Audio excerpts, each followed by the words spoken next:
Salut à tous et bienvenue sur Charge Flash avec Mighty Tati. Maintenant, la foi opère par deux choses, mais je veux vous parler spécialement d'une chose par laquelle la foi opère. Amen. Est-ce que vous êtes prêts? Ok. Regardez ici ce qu'il dit d'abord. Il dit, vous l'aimez bien que vous ne l'ayez pas vu, vous croyez en lui, bien que vous ne le voyez pas encore. C'est pourquoi vous vous réjouissez d'une joie glorieuse, inexprimable. Amen. D'une joie ineffable, pleine de gloire. Amen. C'est l'une de nos confessions souvent, n'est-ce pas? Alléluia. Ok. Je vais lire quelque chose ici. 2 Pierre, chapitre 1 plutôt, verset 3. Du verset 3 jusqu'au verset 8. On va lire ça dans le français courant. Par sa divine puissance, le Seigneur nous a donné tout ce qui est nécessaire pour vivre dans l'attachement à Dieu. Amen. Par contre, ici, ça manque quelque chose. Il dit, par sa divine puissance, il nous a fait don. Il nous a donné tout ce qui contribue à la vie. Amen. La vie, dis avec moi la vie. La vie. Tous les aspects de ta vie. Tout ce dont tu peux avoir besoin dans la vie. La santé, le bonheur, les relations qu'il faut, comment on appelle ça, la prospérité. Tout ce qui contribue à la vie et à la piété. Donc, pour ta vie spirituelle et pour tous les aspects de ta vie, il t'a déjà donné tout ce qu'il faut. Tout. Alléluia. Alors, la question que je vais me poser, c'est s'il m'a tout donné, pourquoi il y a certaines choses que je n'ai pas? S'il m'a vraiment tout donné. Amen. Ok. Mais n'oubliez jamais que Dieu est spirituel. Dis avec moi, Dieu est spirituel. Dieu est esprit. Jean 4, verset 24. Dieu est esprit. Amen. C'est ce que Jésus nous dit. Amen. Ça veut dire quoi? Que si aujourd'hui tu pries par exemple et tu dis Seigneur, donne-moi une voiture. Amen. Si Dieu n'est pas esprit et qu'il est comme toi, la voiture va tomber sur toi et va t'écraser.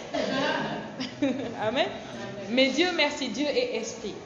Donc s'il t'exauce, il ne va pas te donner ça physiquement. Parce que tout ce qu'il a à donner est spirituel. Il va te le donner spirituellement et toi, tu vas convertir ça dans le physique. Amen. C'est comme l'ambassadeur qui reçoit ses virements en dollars, mais pour utiliser au Sénégal, il change l'argent dans la monnaie du CFA pour pouvoir l'utiliser au Sénégal. Amen. Son gouvernement ne va pas lui faire du virement en CFA. Vrai ou faux? Non, il ne va pas lui faire des virements en CFA. Donc Dieu te donne tout ce qu'il te donne spirituellement. Amen.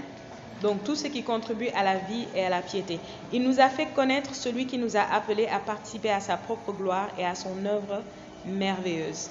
Dis avec moi, celui qui m'a appelé à participer à sa propre gloire. Amen. C'est ainsi qu'il nous a accordé des biens si précieux et si importants qu'il avait promis. Quand il dit des biens comme ça, il parle de l'héritage. Afin qu'en les recevant, vous puissiez échapper aux désirs destructeurs qui règnent dans le monde et participer à la divine nature. Amen. Nous avons dit tout à l'heure participer à la gloire. Maintenant, regardez, il dit participer à la divine nature. Quand il dit ici participer à la divine nature, il veut dire que nous soyons des associés du genre divin, des actionnaires de la divinité. Amen. Amen.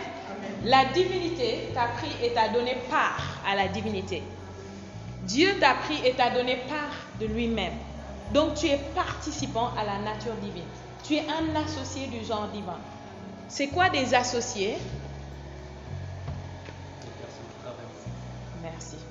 Amen. Des associés, c'est des personnes qui travaillent ensemble. Donc, Dieu veut travailler ensemble avec toi. Dis avec moi ensemble. Ok, peut-être que jusqu'ici, tu étais du genre, tu penses que c'est Dieu qui fait tout le travail. Toi, tu es là, tu reçois seulement. Seigneur, donne-moi, donne. Parce que mon nom, c'est Dieu donné. Amen.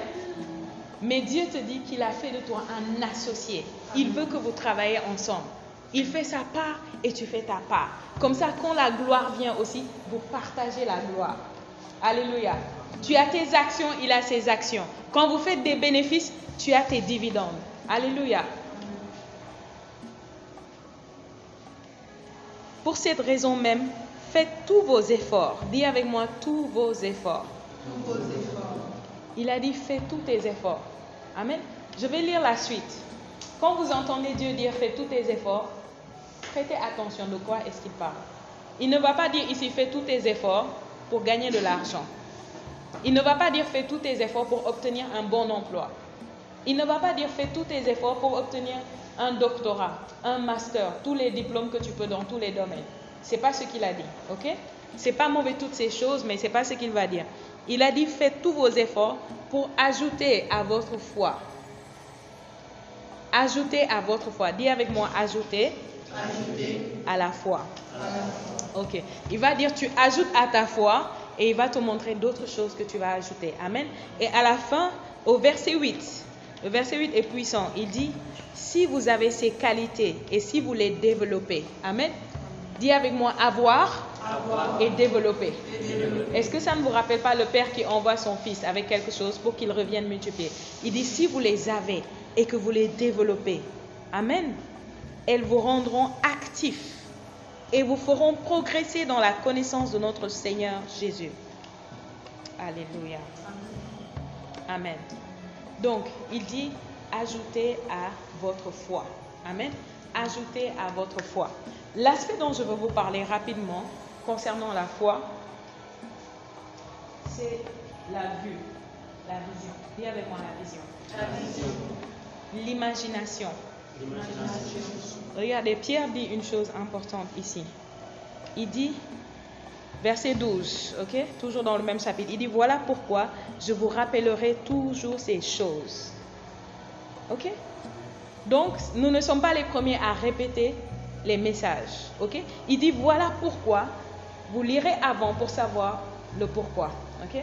Voilà pourquoi je vous rappellerai toujours, dis avec moi toujours, ces choses, bien que vous les connaissiez déjà et que vous restiez fermement attachés à la vérité que vous avez reçue. Donc même si tu connais, on doit te répéter toujours. Pourquoi on doit te répéter toujours? Parce que à force de répéter, ça va s'ancrer en toi et tu vas commencer à pratiquer. Amen. Tu vas pratiquer. C'est pourquoi j'aime écouter des messages répétitifs. Pourquoi? Parce que je ne veux pas juste écouter. Je veux être propulsé à l'action et produire des fruits. Alléluia. Il dit, c'est pourquoi je vais vous répéter sans cesse. Merci d'avoir écouté Charge Flash. Likez la vidéo, laissez un commentaire, partagez et abonnez-vous si ce n'est pas encore fait. À très bientôt. Que Dieu vous bénisse.